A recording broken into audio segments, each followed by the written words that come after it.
Eu vou compartilhar aqui, aí vocês me dizem se tá aparecendo certinho. Spoiler. Oi?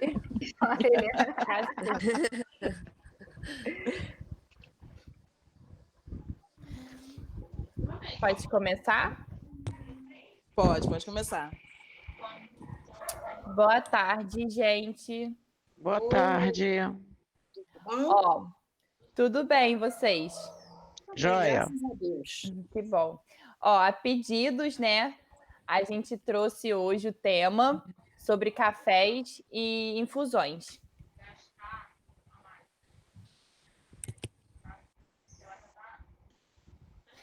Então, infusão é um processo em que ocorre imersão de uma substância aromática em água fria ou quente.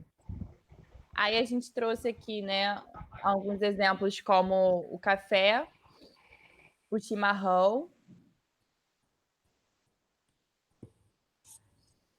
Eu parei de ver aqui a tela. Peraí, só um minutinho. Que saiu aqui para mim. Voltou, desculpa. Foi. E aqui, né, para a gente iniciar sobre o café, eu vou falar um pouquinho, rapidinho, da história dele, porque eu acho muito interessante. E, inicialmente, né, a gente fala da lenda de Calde, que foi registrada em manuscrito lá no ano de 575 depois de Cristo, que diz que o café veio da África, da Etiópia, né, para ser mais específica, e foi através de um pastor de cabras que observou que quando elas ingeriram uns frutos de coloração amarela avermelhada, né, que são os cafés, elas ficavam mais alegres e cheias de energia. Então, a partir dessa observação que descobriram o café. E aí, só lá em 1450, que na Turquia, né, começou a difundir o hábito de tomar o café como uma bebida de caráter doméstico. E no Brasil, né, no ano de 1727, a gente teve a primeira muda de café plantada no Brasil, na região do Pará. E o café, ele depois, né, foi para o Rio de Janeiro, em 1781, que teve um novo ciclo econômico na história do país, que iniciou, né, na região do Vale do Paraíba e depois se estendeu, né, até dominar e chegar em São Paulo, a partir da década de 1880. E o Brasil começou a ser o maior produtor mundial do café naquela época. E é muito importante, né, a gente saber dessa história, porque o café ele foi responsável pelo avanço e o desenvolvimento da economia do país, né? Não sei se vocês já ouviram falar dos barões do café, aqueles grandes fazendeiros, né, que obtinham lucros dessas lavouras. E com o café que a gente começou também a ter o surgimento de estradas de ferro, o avanço da urbanização, da entrada de grandes imigrantes europeus, como italianos, alemães. E a gente percebe, né, que foi marcante para a história do país. E também começou a modificar os modos e costumes brasileiros. E aí, por isso que eu falei brevemente mesmo, porque eu acho muito interessante a gente saber, né, da origem. E aqui eu trago também, porque a gente tem vários tipos, né, de plantações, mas as mais conhecidas vêm da planta, né, arábica, né, do grão arábica, ou robusto. O café tipo arábica, ele tem um gosto mais adocicado e ele é ligeiramente mais ácido e tem um aroma mais suave. E ele possui 50% de cafeína a menos que o robusta. Só que, né, a plantação dele é um pouco mais... Tem que ter um pouco mais de cuidado do que o robusto, porque ele precisa ser cultivado, né, em locais de clima adequado, solo, altitudes, e ele é muito sensível e precisa de muito cuidado. E ele representa quase 60% da produção do café. E o café robusta é um café mais forte, ele é mais amargo, porque ele também tem um maior teor de cafeína, como eu falei, do arábica. e ele é o mais popularmente consumido pelo seu melhor custo-benefício, né? Ele não precisa de tanto cuidado assim na fabricação como o arábica. Ele é um pouco mais resistente em questão de clima, de umidade, e tem um rendimento melhor também nas produções. Então, eu coloquei aqui um pouquinho das etapas de produção do café, mas a título de curiosidade mesmo. E aí, essa imagem aqui seria o café logo que ele é colhido, né? Eu coloquei porque eu achei bem legal, porque acho que não é comum a gente ver o café assim. E aí, aqui é um pouco das etapas. Então, a plantação, que é a primeira etapa, né? E aí, os pés de café podem atingir até 10 metros de altura. Eu achei legal essa informação. E aí, depois a colheita, e aí tem dois tipos de colheita, né? A colheita é realizada anualmente. Aí existe a colheita manual, que são realmente as pessoas indo lá, e aí elas escolhem exatamente quais são os cafés que estão mais maduros para poder colher. Só que esse acaba sendo um processo um pouco mais caro, né? Porque exige uma mão de obra um pouco maior e um processo mais demorado. Então também tem a colheita que é mecanizada, que é feita por máquinas. E aí depois eles selecionam, a partir depois da colheita pela máquina, eles selecionam quais são os cafés que não estão tão legais e aí retiram. Aí o processamento, eles colocam o café para secar, para ele ficar pronto para a próxima etapa, que é a etapa de cura. E aí esse processo de secagem já é muito importante, porque de acordo com o método que for selecionado para poder secar, o café vai mudando a característica, então acidez e aroma podem ser alterados nessa fase. Aí nós temos a cura, que é logo depois da secagem. A principal função da cura é remover a casca que cobre o grão de café e também rola uma classificação do café. Depois a torrefação, que aí já é a etapa que a gente conhece um pouco mais, que é a gente submete os grãos a altas temperaturas, podem atingir até 200 graus. E aí, depois da torrefação, o café já torrado, ele vai sofrer a moagem, aí vai virar o pó que a gente conhece, mais característico. E aí, depois da moagem, a preparação, né? A preparação é de cada um pode fazer como quiser, tem vários tipos, a gente vai mostrar logo à frente também. Então, né, pelas etapas, né, de produção, a torrefação é a etapa que a gente mais diferencia os cafés, né? A etapa que vai ser mais crucial para o tipo de café que a gente vai consumir. E por que ela é importante? Porque o grão cru ele não é tão saboroso. E por isso que ele vai passar pela essa torre, que ele vai. Como é que se diz? Ele vai aumentar as características de aroma, de cheiro do café. E cada tipo de torra, né? Ela vai. Tá bem, Bárbara? Engasgou. E cada tipo de torra, ela vai trazer um aroma específico, uma cor, um paladar diferente, um gosto diferente. Então, é nessa etapa que a gente vai diferenciar os cafés. E a gente tem uma diversidade muito grande dos cafés. Tem várias classificações, vários graus como é que se diz? De nota que a gente vai classificar um café ou outro. E que é muito específico, que a gente também nem vai trazer para cá. Mas é mesmo para a gente observar que é essa etapa mais importante. E quanto maior o período de torra, mais amargo vai ficar o café. E essa torra ela pode ser clara, média e escura. Que aí também vai depender do tempo, da temperatura. Isso tudo vai ser crucial para determinar as características do café. Eu coloquei essa imagem aqui só pra gente ter uma noção, porque a gente pesquisando sobre o café, a gente vê vários nomes que a gente não conhece, né? Tipo, de tipos de preparação de café. Aí eu coloquei isso aqui, é mais de curiosidade mesmo. Tem aqui o café expresso, que é o que a gente mais conhece, né? O café longo, que é como se fosse um expresso maior. O café com leite. Tem o café latte, que leva, tipo, leite e espuma. O ristretto, que é bem conhecido também, que é um café bem forte. Enfim, outras variações aí. Cappuccino, que tem Diversas chocolate. formas de preparo, né? Isso, exatamente. Bora. Aí aqui, né, o que a gente encontra no mercado? A gente vê que tem diversos tipos de café no mercado. A gente confesso que nem eu sei também identificar todos os tipos de café. Eu aprendi um pouco mais na pesquisa, né? E a gente vai ter, então, eu acho que o mais conhecido é o café tradicional, né? Vê com elas quais os tipos de cafés que elas compram. Vocês consumem qual tipo de café? Eu uso Melita extra forte. Extra forte. E Joana, quando toma? Eu uso pilão, uso. E um outro também. Eu uso mais o pilão. Mas prefere tradicional? Porque normalmente tem lá tradicional, extra forte, Não, forte, tradicional. Não, extra forte Tradicional. não. menos Porque forte. eu tomo mais o normal. Entendi. Porque assim, a gente tem diferentes marcas, né? Mas a gente também, por exemplo, o tradicional, a gente pode ter a marca do Melita, do Pilão, como vocês falaram. Mas a diferença não está na marca, mas sim no tipo do café. E no caso do tradicional, como eu falei, né, a gente tem dois tipos de semente, a gente tem a arábica e a robusta, e o tradicional é meio que se fosse uma mistura também dessas sementes.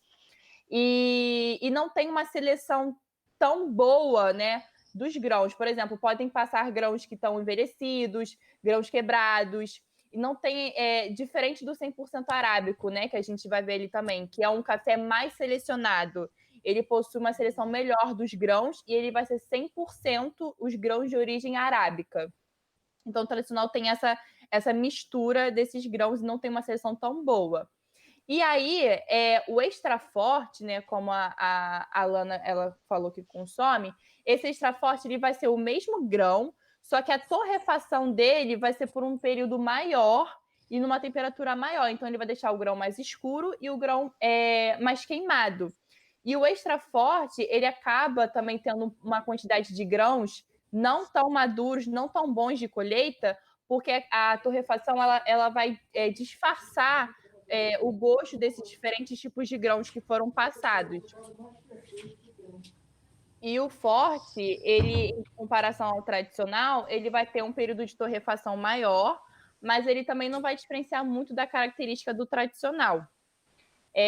O descafeinado, né? Ele vai ser também o mesmo grão, só que esse grão dessas duas plantas, só que esse grão ele vai passar por um outro processamento que vai tirar a cafeína daquele grão. O café expresso também vai ser também utilizado o mesmo tipo de grão, né, das duas plantas, só que o tipo de preparo dele precisa de um maquinário diferente, através de uma pressão, de uma temperatura maior. O orgânico já vem de acordo com a plantação, né? Vai ser a planta do café vai ser de plantação orgânica, mas também ela pode ser tanto robusta quanto arábica também. E o café instantâneo, ele também passa por um outro tipo de processamento, que ele vai ser mais pó e ele vai ser só dissolvido na água, né? Como os outros, mas ele é mais concentrado, dizendo assim. Por isso que a gente até usa menos o instantâneo, a quantidade menor do que o café que a gente coa. E o 100% arábico foi o que eu falei, em comparação ao tradicional. Ele vai ser o café gourmet, né, que eles falam. É o café até mais caro que a gente vê no mercado, porque ele possui essa seleção mais refinada dos grãos e vai ser 100% de origem arábica. Eu coloquei aqui pra gente conversar um pouco, eu ia perguntar até pra vocês qual café que vocês, enfim, vocês já falaram, né? Qual que vocês costumam tomar. E eu coloquei também as cápsulas, eu ia perguntar se vocês já tomaram de cápsula. Não. Eu já. Não, eu já vi, assim, na casa de uma amiga, mas eu tomar nunca tomei, não. Eu já tomei. Você gostou? Gostei. É igual, né? Parecido. Eu tava vendo a diferença e aí pesquisando mesmo, e aí eu vi que realmente a diferença é mais na praticidade mesmo, né? O café da cápsula, ele é mais fácil de você fazer mais rápido, coloca na máquina, faz, sai prontinho, rapidinho. E aí tem muita gente que relata que o café da cápsula acaba tendo menos nota, sendo mais fraco do que o café normal, né? Porque ele acaba tendo uma perda ali na questão da embalagem e tudo mais. O café tradicional não, o café tradicional é aquele que a gente conhece, mais puro. Isso. Eu tinha uma. Eu tinha, não, eu tenho aquela cafeteira que é para usar esse negócio aqui. Eu parei de comprar porque é muito carinho, uma embalagem com 10. Aham, Era pra caramba. Aí eu falei, não, deixa eu voltar pro meu café normal. ainda tem Então, essa. só para acrescentar também, eu acho que foi até a Lana na última aula, no último encontro, ela perguntou qual marca é melhor. Se a gente avaliar também a questão da tabela nutricional, como a gente falou dos rótulos, a gente vai ver que a composição deles é a mesma. E foi o que eu falei, não, a gente vai. Esse gosto que tem diferença de uma marca para outra é o tipo do processamento, o tipo também da plantação que foi feita. Mas em questões nutricionais, a gente vê que, por exemplo, na composição é igual das marcas que a gente vê no mercado, se a gente lê a tabela nutricional. Já em comparação a essas cápsulas, a do café, sim, também é só café. Mas tem outras cápsulas que possuem outros sabores. Aí, esses outros sabores, a gente vê alguns aditivos, né, de sabores, a gente vê também emulsificantes. Então, nem sempre essas cápsulas também vão ser 100% naturais, se a gente for comprar essas cápsulas de sabores. Mas eu acho que em questão de marca, vai do gosto da pessoa. Sim. Eu coloquei aqui um pouquinho das propriedades nutricionais do café, né? A gente tem o café sendo um produto que tem bastante mineral, tem algumas vitaminas, como a vitamina B, e tem uma quantidade legal de antioxidantes. Isso é muito bom, né? Porque os antioxidantes hoje a gente já sabe que tem um efeito benéfico para o corpo, um efeito de prevenção de diversas doenças crônicas. Eu até coloquei aqui algumas coisas que essas propriedades conseguem fazer. Então, prevenir a depressão, a gente já tem estudo dizendo que o café realmente consegue prevenir a depressão, até pelo seu efeito estimulante, né? Prevenção de problemas cardíacos, então o café consegue ter essa ação também, até por conta dos antioxidantes que eu citei anteriormente. Combater o cansaço, o efeito clássico, que a gente sabe que todo mundo, acho que a maioria das pessoas, né, se beneficia muito do café nesse quesito. E também melhora a performance. Então, quem gosta de fazer exercício físico intenso, o café pode ser um bom aliado. Aí eu coloquei aqui falar um pouquinho sobre a cafeína, né? A cafeína a gente sabe que é a substância do café que é responsável pelas suas propriedades estimulantes. E aí tem esse efeito, que é a redução de sonolência, fadiga, aumenta a atenção, concentração e a memória. Então, muito bom. Só falar sobre isso aí. Engraçado, o café comigo, ele já faz o efeito contrário. Eu apago. Eu tomar café, eu apago. Você fica com sono? Muito. Só o cheiro dele, eu apago, assim. Que Mas olha engraçado, só, né? mas, Joana, quanto de café você toma? Uma xicrinha. Pois, Uma porque xícara, aquela média, né? Tem a porque xicrinha, esses efeitos da cafeína, alguns autores colocam que só são observadas entre quem toma de 3 a 5 doses de café e que tenha de 150 a 300 miligramas por dia, sabe? Que essas doses aqui, aí começa a ver, porque às vezes tem gente que diz, o café não dá nenhum efeito para mim. Para mim não dá mesmo, sabe? Eu tomo café 11 horas da noite, eu durmo, não tem esse negócio. Mas assim... Então são as duas. Porque a gente, talvez, por exemplo, eu já sinto um pouco de dependência do café. Sim. Eu também. Me dá dor de cabeça se eu não tomo. Isso. Às vezes, 3 horas da manhã, eu tenho que estar no fogão fazendo café. Se eu não tomei durante o dia, 3 horas da manhã eu tenho que fazer o café. Aí eu também já tomo ali, já vou, apago. Poxa. Isso já é observado também por pesquisas. A dependência, sabe? Que aí a gente diz, vou ficar um dia sem tomar, aí você acaba tendo dor de cabeça, né? E ao contrário, quando você tem dor de cabeça, quando você toma café, dá uma melhorada, porque é uma das ações também da cafeína, né? Mas assim, quem diz que não tem muito efeito ou que dá sonolência e tal, pode não ser nem do café, por conta da dose que você toma, que é tão baixa, sabe? Tem umas pessoas que são até mais sensíveis à cafeína, e o efeito vai ser muito maior. Então depende muito de cada organismo. Exatamente. Talvez para você, Joana, você precise tomar uma dose muito maior para fazer mais efeito. Mas aí eu vou desmaiar. Não. A gente está falando para fazer esse efeito da cafeína, que é da energia, sabe? Para fazer esse efeito que ela falou. que a Bárbara falou. De dar Reduzir energia. sonolência, aumentar a capacidade. Tem que ser uma dose maior para você, talvez. É isso que ela está falando, sabe? Para não dar sonolência, eu tenho que tomar maior a dose? Sim. Isso. Para a cafeína fazer esse efeito que ela colocou aqui, que é aumento da capacidade de atenção, concentração. Tem que ser uma dose um pouco maior. De repente, você tem uma resistência maior a isso, entendeu? Mas, porque você toma muito acho que não vai dar nem tempo de eu tomar a segunda dose. Eu já estou dormindo. Já dormiu? Tomou café, já tomou e caiu. Mas, diante de Deus, só o cheiro, às vezes eu estou passando assim, só o cheiro dele, com a dor de cabeça, já vai passando. Quando às vezes eu venho até para o quarto, quando é 3 horas da manhã, eu trago o cafezinho quentinho, tomo assim, pronto, já deito assim, apaguei. Ou eu estou tomando, por exemplo, se eu chegar aqui agora, tomar uma xicrinha de café, vocês vão estar falando, eu vou estar assim, ó. É mesmo? Em vez de Gente, eu achei isso demais. Eu nunca vi. O meu café já é na xícara. Eu pego o coador, às vezes eu faço de pano. Pego ali aquela dosinha, assim, é meio copo de água. Aí coloco ali, já faço na xícara, é aquela quantidade, acabou. E conforme a quantidade que eu vou tomando, eu já jogo até fora. Não, chega de café. Já comi, tomei, pronto. Ali eu já vou, apagando. Sim. Entendeu? Então, para mim, se eu tomar uma dose maior, eu acho que sei lá, eu posso até experimentar, mas não vai dar certo. Eu acho que não. Não, melhor você não ficar viciado em café, igual eu e a Lana. Não, eu só um dia, porque da minha dor de cabeça. É porque da dor de cabeça, senão...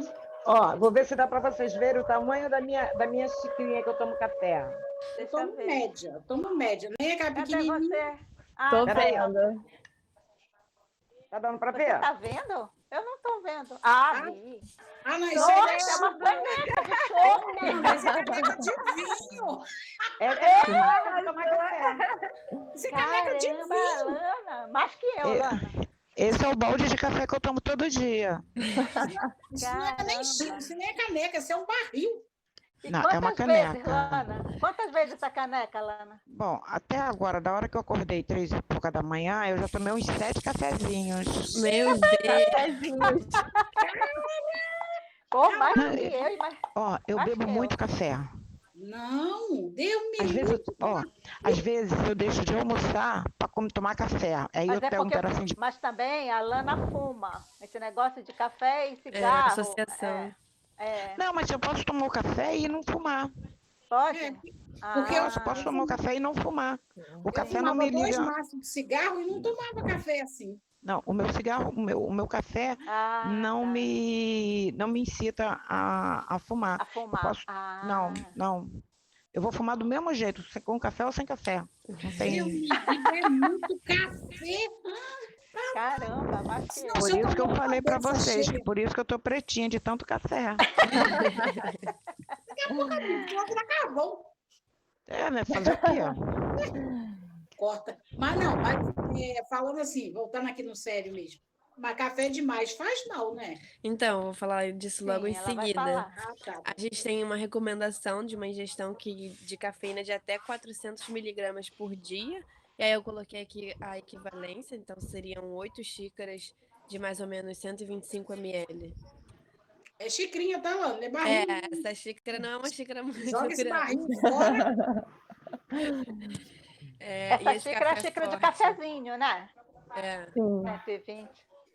Seria 400 miligramas por dia. É importante a gente se manter dentro desse limiar, né? Porque mesmo o café tendo propriedades benéficas, a gente não quer exagerar, obviamente.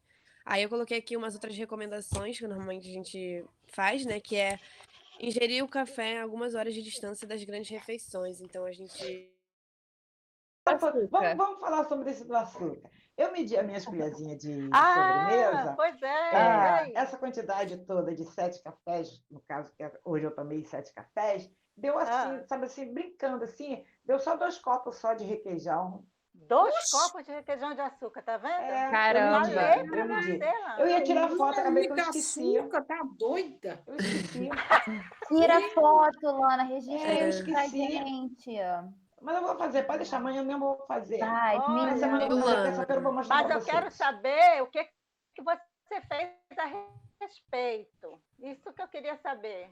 Lembra que a gente falou, você vai... Sim. Você quer saber se eu dia diminuí? vai tirando um pouquinho. Você quer saber se eu diminuí? A minha resposta é não. Mas então, Lana, tu tem que diminuir. Como é que tu vai comer só 2 copos de requeijão de açúcar, mulher? Tá do café. Assim, tudo que é do café. Não. Então, vai fazer. Cada dia tu diminui 1 colherzinha de chá. Olha só, vocês já conseguiram fazer com que eu diminuísse. Olha só, vocês já conseguiram fazer com que eu diminuísse a Coca-Cola. A Coca-Cola. Agora falta o açúcar. Agora a gente vai te dar uma opção para, ao invés de você tomar café, você tomar um chazinho que já tem o paladar mais agradável, mais leve. E aí você consegue colocar menos açúcar. Vamos reduzir esse açúcar aí do café. Ou olha, nem colocar, também, dependendo. Ou nem colocar. Não, vamos dando um passinho. Não, nem colocar açúcar num chá, gente. Tem vezes... no chá não precisa, não. Eu já tomei chá sem açúcar, mate também, porque aqui a minha comadre, a madrinha da minha filha, ela só tomava de manhã cedo, era mate, e de tardezinha era um chá. Então eu cansei de tomar. E era aquele negócio assim, o açúcar estava lá em Nova Iguaçu e o chá estava aqui, o mate estava aqui. Mas assim mesmo tomava, para agradar ela eu tomava, mas não é muito bom, não. Mas era o mate, aquele mate que você fazia na panela, que você fervia? Então, o do pó, não é o do sachêzinho, não, do pozinho. Não, mas que vem a erva. O mate-leão que vem eu adoro semente. esse. Eu adoro também. Nossa, você já tomou ele batido? Já tomou ele gelado, batido com leite? Com limão, eu ponho. Ou limão, e com leite ou ele é gostoso, quentinho com leite. É muito bom, eu Nossa, gosto. mate é uma delícia. O cheiro é muito bom. Gelo, ele fica aquela coisa espumosa. Isso. Uma delícia. É muito bom. Tá vendo como é que eu já tomei? O cheiro na cozinha fica bom quando a gente está fervendo. Para substituir um copinho de café com açúcar, ó. Pode tomar um mate eu gostava com leite. Antes de eu entrar no café, eu gostava de tomar chá de erva doce. Aí uma eu boa. era viciada naquele troço. Depois eu falei, não, peraí, vou levar isso para minha vida, não. Aí parei, comecei a experimentar o café, aí me apaixonei pelo café e larguei o chá de erva doce. Eu vou finalizar a apresentação falando um pouquinho sobre chá e infusões, né? Os chás são as bebidas quentes ou frias que são obtidas a partir de uma única planta, que é a Camellia sinensis. Só que, assim, popularmente, a gente acaba chamando tudo de chá, né? A gente não se apega a essa questão de nomenclatura. Gente, desculpa, tá tendo obra aqui do lado. A gente não se apega a essa questão de nomenclatura, mas quem super entende de chá e estuda isso, faz essa colocação. Que o que a gente consome, na verdade, dessas ervas, dessas plantas, chama-se infusão. São as infusões, né? Que são a partir de ervas como a cidreira, capim-limão, camomila, especiarias como cravo, canela, né? Que são especiarias altamente aromáticas também, são maravilhosas, o cheiro vai a longas distâncias, né? São mais adequadamente chamadas de infusões. Então, isso que a gente fez mate ou fez erva doce, por exemplo, não é chá, é uma infusão. Só numa questão de nomenclatura mesmo para familiarizar vocês. O consumo de chá está crescendo, né? A gente tem observado essa movimentação de crescimento. Acho que até em paralelo com essa questão do consumo de café, que é altamente, é enorme, o nosso consumo de café é gigantesco, o brasileiro ama um cafezinho, né? Não troca um cafezinho por nada. Eu, particularmente, te sugeri essa questão dessa troca, às vezes, por uma xicrinha de chá, porque eu estava cursando com isso, de consumir café excessivamente, tomar à noite excessivamente, e estava tendo alguns prejuízos. Em mim tem essa propriedade estimulante bem ativa, então a substituição por uma infusão, para mim, foi bem positivo. Então, de repente, para vocês pode ser uma opção também. Vocês consomem infusão? Vocês têm o hábito? Não. Eu tenho. Qual você toma? Qual você toma, Joana? Olha, chá para mim, assim, eu gosto de tudo. Chá da casca de laranja, chá de cravo. Eu gosto muito de chá de cravo. Fusão, né? De cravo, que aí é fusão, né? A casca eu já coloco na água para ferver. Sim, também é um modo de infusão. Mas os chás de casca são maravilhosos. Casca de abacaxi, de casca de laranja, porque a gente, além de aproveitar integralmente aquele alimento, né? Tá usando a casca, está pegando propriedades maravilhosas que tem concentradas na casca mesmo dos alimentos, né? Antioxidantes, vitaminas e minerais muito bons. Pode passar, por favor. Aí aqui eu coloquei umas dicas, umas sugestões de infusões, né? Que é a de camomila, que ela tem efeito calmante, tem uma propriedade digestiva super interessante também. o de hortelã e menta, que pode ser usado até para aromaterapia. Vocês já ouviram esse nome? Já. Eu já. Então, é esse vaporzinho, é você inalar esse vaporzinho, é você aproveitar aquela infusão em todas as suas funções e propriedades, né? Tanto o aroma quanto a bebida em si. Então, o chá de hortelã, ele tem essa propriedade de inalação, melhorando a respiração. Ele alivia gases, alivia náuseas, enjoos, então também tem essa propriedade interessante digestiva. A infusão de mate, como a gente conversou, ela tem várias propriedades similares à do café, né? Ela também é estimulante, diminui o colesterol, protege o coração. Então, os chás, de maneira geral, eles têm umas propriedades muito benéficas para a gente, né? No combate à diabetes, controle no colesterol, umas propriedades valiosas e que às vezes a gente acaba não explorando tanto, né? Aí tem também o chimarrão, que ele tem as mesmas propriedades do mate, estimulante, que dá para a gente perceber que até as características sensoriais dessas bebidas se assimilam, né? Chimarrão, mate, café, eles tendem mais a um amargorzinho, né? A um paladar mais denso, mais pesado, e cursam com essas propriedades estimulantes. Os calmantes, que já são camomila, erva doce, capim-limão, já tem esse paladarzinho mais sutil, mais aquele cheirinho mais adocicado, mais calmante em toda a sua constituição, né? De aroma e de sabor. Pode passar. A de erva cidreira, que também combate gases, é calmante, sedativo, controla aí nosso ciclo menstrual, tranquiliza e relaxa em caso de cólica. Existem... Eu vou tomar. Existem colocações até sobre compressas, né, de chás, que tem propriedades benéficas também. A aromaterapia, que é essa propriedade de inalação desse aromazinho que fica no ambiente, ela tem sido também cada vez mais estudada e falada no controle do estresse da menopausa, desses calores que se tem na menopausa, tem uma propriedade super interessante. Até mesmo a gente passar esses aromas na mão e inalar tem várias propriedades benéficas e calmantes para o nosso organismo. Pode passar, por favor.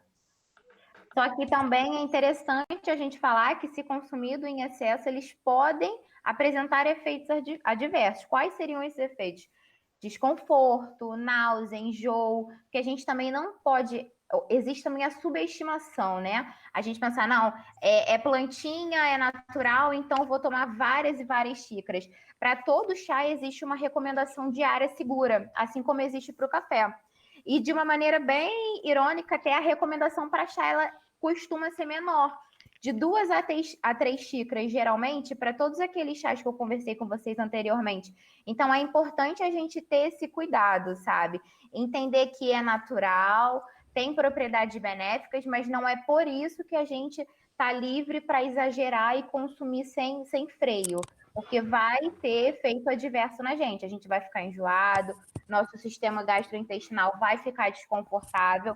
E os chás também, eles têm interação farmacológica. Então, se você faz uso diário de algum medicamento, é importante você conversar com o seu médico. Olha, eu faço uso desse medicamento e eu consumo esse chá. Será que ele está afetando a ação desse medicamento no meu organismo? Eles têm essa propriedade de interação farmacológica. Então, é natural, é de uma planta, mas tem toda essa questão de interação no nosso organismo bem significativa e que a gente tem que respeitar, né?